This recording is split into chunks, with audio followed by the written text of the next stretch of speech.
Some people, I suppose, refer to me as a geopolitical analyst with a love of history. I've written some books on the untold history of Canada and the clash of the two Americas, oligarchical systems and where they fail, where human beings have organized in opposition to feudal agencies wishing to keep us blind, ignorant, depopulated, underdeveloped, warring with our neighbors. I'm also the senior fellow of a think tank that promotes Russia-US cooperation and friendship to avoid war, called the American University in Moscow. My wife and I run an organization to promote education, classical humanist teaching techniques, so that we can sort of help a lot of homeschoolers, a lot of people trying to do reforms in education today to get a better sense of, well, what's a healthier approach, and that's the risingtidefoundation.net. Really just pigeonholing myself, but I did find that there was a bit of a void on my logical side, sort of an imbalance I could feel, um, a mushiness on my my logic side. So I, Hmm. I I would go for electives in law or in something a little bit more scientific whenever the opportunity arose, and I did find that that was useful, but it was still, I mean, I'm operating in an oligarchical academic environment with certain thought constructs that are kept in place in order to ensure that people, students who are going to become workers and taxpayers and operators within the machinery, don't disturb the machinery. That's part of the way the whole education system has been formatted under the Rockefeller Foundation reforms back a century ago, and it didn't get better, right? It got worse.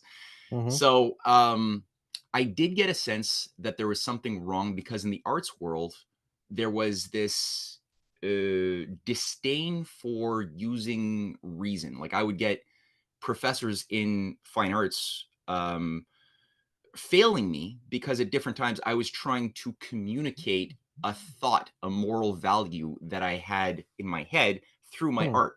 They didn't like that. They were like, no, the purpose of art, which was very clear and it was repeated to me many times, the purpose of art is to make your audience squirm uncomfortably, to be a reflection of the hypocrisy and ugliness of the world, because the world is a hypocritical, ugly place. So you want to reflect that to help.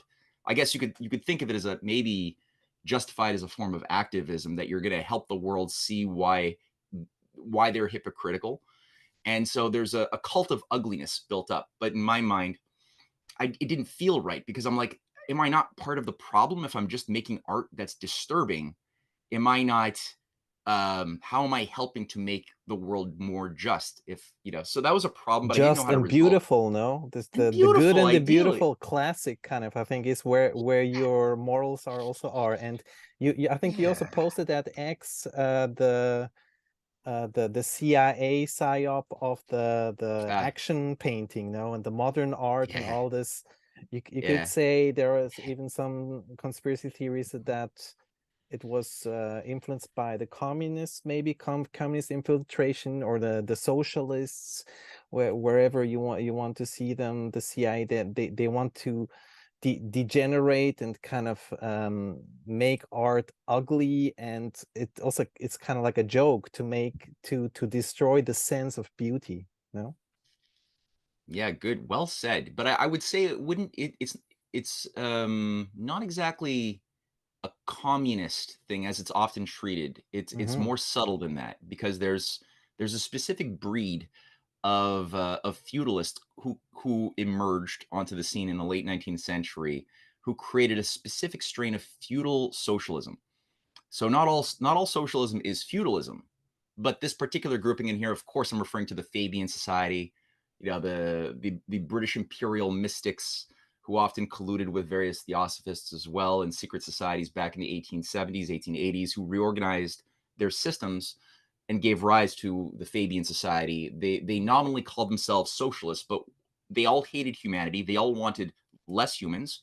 They thought that we would be easier to control if you distorted our natural maturation as a sovereign species. And one of the techniques that were hit upon in the during World War One, it was already building before that, but it really came out in the wake of World War One, was to promote a um, a severing of the mind from the heart.